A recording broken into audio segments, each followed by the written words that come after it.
कि मेरा क्वेश्चन जाहिर से होगा कि जो पेशेंट्स हैं वो कहते हैं कि हॉस्पिटल्स ओवरचार्ज करते हैं और हॉस्पिटल कहते हैं कि वी आर अंडर प्रेशर, हम मार्जिन नहीं बना रहे।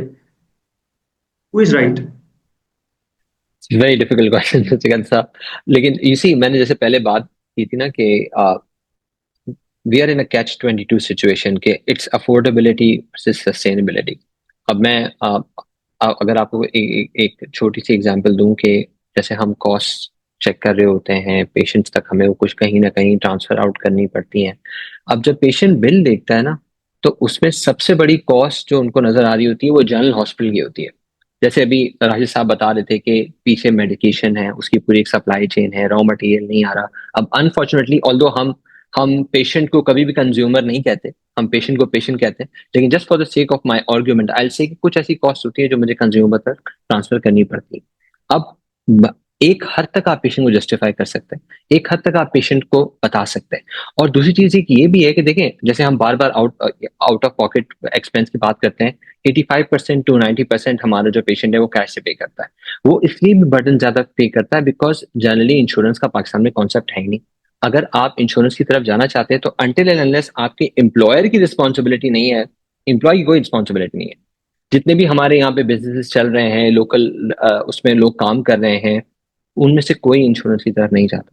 जिसकी वजह से मसला ये होता है कि तमाम के तमाम लोगों को अपना जो जो हेल्थ केयर चेकअप है वो थ्रू कैश करवाना पड़ता है। और कैश, और हम हमेशा पता है एक चीज, हम आपस में भी बैठे होते हैं तो हम चैलेंजेस को डिस्कस करते हैं, क्योंकि ऑपरेशन में होते हैं ना, डेली आप आते हैं, आपको नहीं पता होता कि आपके क्या चैलेंजेस होंगे। तो उसमें एक चीज हम ये भी डिस्कस कर रहे होते हैं कि यार हम हमारे पास रेगुलरिटी पॉइंट ऑफ व्यू से कोई ऐसा सिस्टम नहीं है जहाँ पे हम पेशेंट को इंस्टॉलमेंट बेसिस के ऊपर पेमेंट ऑप्शन दे सकें। अगर हम इस तरह की कोई चीज देते हैं तो एक ऑर्गेनाइजेशन के ऊपर अननेसेसरी एक्सपोजर हो जाता है। हम बहुत ज्यादा बैड डेट की तरफ चले जाते हैं। हमारे पास ये कुछ ऐसी चीजें से हमारे पंजाब में Punjab health care commission is a very good example, जो ऑर्गेनाइजेशन को बहुत ज्यादा बैक देता है, हमें भी बहुत ज्यादा सेफ्टी देता है। But at the end of the day उसका फोकस भी जाहिर है फाइनेंशियली इतना ज्यादा नहीं है, फोकस ज्यादा जो है वो केयर की तरफ है, ज्यादा वो क्वालिटी की तरफ है। तो जब हम आपस में बैठ के बात कर रहे होते हैं तो हम ये चैलेंजेस जो है वो जरूर डिस्कस कर रहे होते हैं कि हम पेशेंट को किस तरह से जो केयर है वो ज्यादा अफोर्डेबल बना सकें। और I was just trying to make a point, में मेरे दिमाग से निकल गया।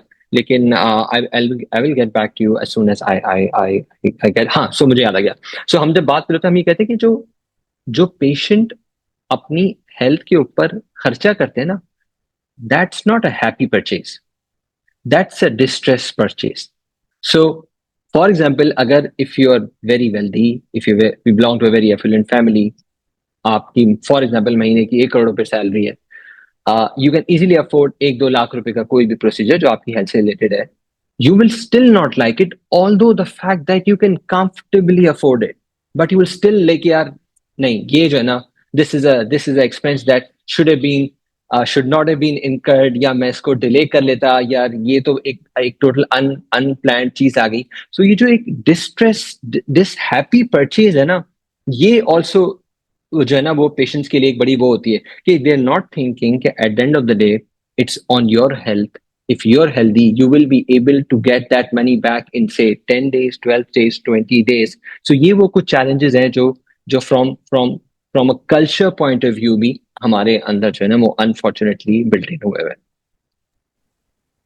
राइट, बिल्कुल सही। फैसल, मेरा एक क्वेश्चन होगा आपके लिए। इन्फ्लेशन बढ़ी है, वी नो। प्राइसेस बढ़ी हैं, वी नो।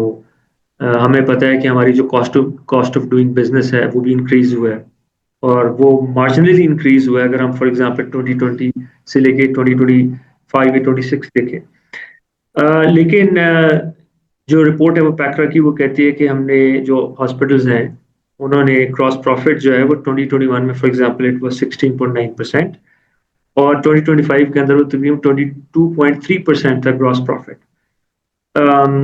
जो कि समझ आता है बिकॉज आप जब आपकी प्राइस इंक्रीज होती है तो आप पेशेंट पे कन्वर्ट करते हैं, ये प्रेशर उस पर देते हैं, उसकी वजह से आपका ग्रॉस प्रॉफिट, ग्रॉस जो मार्जिन होगा बढ़ता है। But net profit was For example, 5.3% and now in 2025 or 2021 के अंदर it was 5.3%. Now it is 6.8%. फिर भी इतना सिग्निफिकेंट प्रेशर क्यों है पेशेंट के ऊपर, और आपका जो वर्किंग कैपिटल है 2025 के अंदर, जो जो working capital number of days है, वो दैट इज 37। फिर इतना ज्यादा प्रेशर क्यों है? क्यों हम सस्टेनेबल, क्यों हम इतना ज्यादा प्रेशर देते हैं टुवर्ड्स, पुश करते हैं कॉस्ट टुवर्ड्स पेशेंट्स?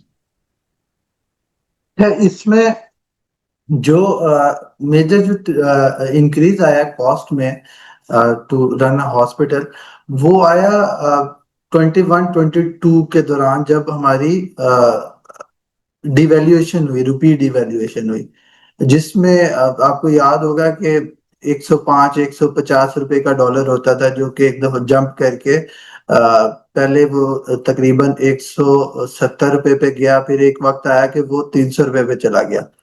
जो हमारा हॉस्पिटल का मॉडल है, हम सब इसी से वाबस्ता है, हमें अंदाजा होगा कि हम ये हैवीली इंपोर्ट बेस्ड है। इसमें मेडिसिन आपकी इंपोर्ट बेस्ड है, इसमें आपका जो इक्विपमेंट आ रहा है वो इंपोर्ट बेस्ड है। तो वो जो हमारा पोर्शन जो इंक्रीज किया, वो उसके अगेंस्ट वर्सेस जो पे करने वाला था, पे करने वाले की कैपेसिटी उस तरह से इंक्रीज नहीं की, या जो हम लोग लोकल करेंसी में जो हम लोग अर्न कर रहे हैं वो उस तरह से इंक्रीज नहीं हुई। अच्छा, उसमें एक और बड़ा आपको एक इंक्रीज इंटरेस्टिंग फैक्ट बताता हूँ।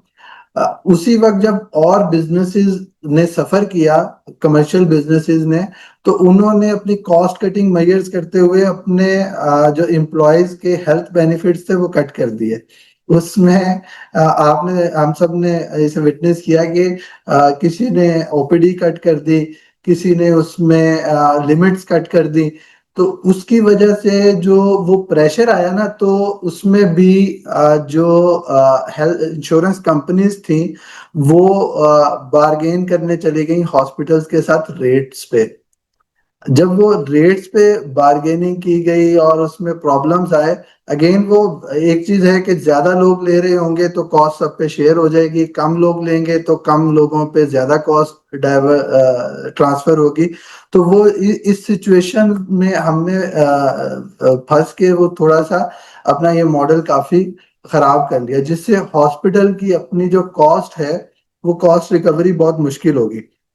या फिर इसमें एक जो हमारा प्रॉब्लम आता है कि हम किसी ना किसी हद तक ग्रॉस प्रॉफिट तो जनरेट कर लेते हैं, लेकिन वो ग्रॉस प्रॉफिट हमारा इनडायरेक्ट एक्सपेंसेस में बर्न हो जाता है। वो इनडायरेक्ट एक्सपेंसेस जिसमें हमारी यूटिलिटीज की कॉस्ट बहुत ऊपर चली गई, फिर हम जो हॉस्पिटल का इंफ्रास्ट्रक्चर को मेंटेन करने की कॉस्ट है हमारी, जो कि किसी ना किसी तरह हम ऑपरेशनल एंड मेंटेनेंस की, वो भी डॉलर्स में ज्यादातर जारी होती है, वो कॉस्ट इंक्रीज हुई। उस कॉस्ट के इंक्रीज करने से जो बॉटम लाइन है वो बड़ी बहुत वर्स्टली इफेक्ट हुई।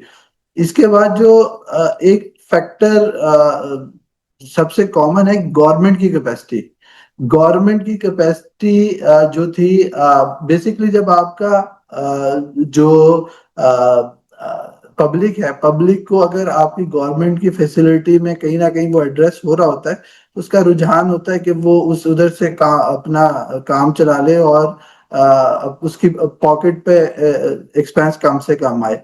वो जब आपका पेशेंट डाइवर्ट हुआ टूवर्ड्स प्राइवेट हॉस्पिटल, तो वो उसे वो वहां पे सिचुएशन और ज्यादा वर्स्ट हुई वक्त के साथ साथ, कि वो पेइंग कैपेसिटी उसकी पहले नहीं थी, और हॉस्पिटल जो कि अपनी प्राइस को एडजस्ट करता हुआ हाई कॉस्ट को कवर करने के लिए हाई कर चुका था। तो वो एक ये वाला एक मिसमैच हमें नजर आया, जहां पर हॉस्पिटल की कॉस्ट कवर नहीं हो रही और वो जो पेशेंट है वो बेचारा परेशान है कि ये बहुत कॉस्टली सोल्यूशन है मेरे लिए। इसमें जो एक अहम इस सब चीज से हटके मैं एक सोल्यूशन कह लें आप उसे, उसकी तरफ तवज्जो दिलाना चाहूंगा सबकी, कि हमारी जो गवर्नमेंट है वो, गवर्नमेंट के पास वैसे बाय द वे ये जो नंबर राशि साहब ने बताया था, अब बजट फिर भी गवर्नमेंट इंस्टीट्यूट्स में पैसे की कमी नहीं होती, वो आप देखेंगे उनका तो उनका ईयरली जो बजट होता है वो अंडर यूटिलाइज्ड ही रह रहा होता है, जिसकी वजह से अगले साल की एलोकेशन फिर कम हो जाती है। तो वो ये भी एक कैच 22 सिचुएशन है हमारे लिए। एनीवेज उसमें एक हमें जो एक सोल्यूशन गवर्नमेंट खुद से दे सकती है वो दे सकती है विद रिस्पेक्ट टू के एम्प्लॉयर को इनकरेज करे, प्राइवेट सेक्टर एम्प्लॉयर्स को इनकरेज करे कि वो अपने एम्प्लॉयज की जितनी हेल्थ कवरेज प्रोवाइड कर रहे हैं उसके अगेंस्ट उन्हें कोई टैक्स बेनिफिट मिलेगा या कोई और इंसेंटिव मिलेगा, जिससे आपकी एक लार्ज पॉपुलेशन इसकी तरफ इसमें कवर हो, और वो कवर होने से आपका जो प्राइवेट हॉस्पिटल सेक्टर है वो भी अपनी कॉस्ट को किसी हद तक उसमें मैनेज कर सके। जब उसके रेवेन्यूज बेहतर होंगे तो वो कॉस्ट वो मैनेज होगी।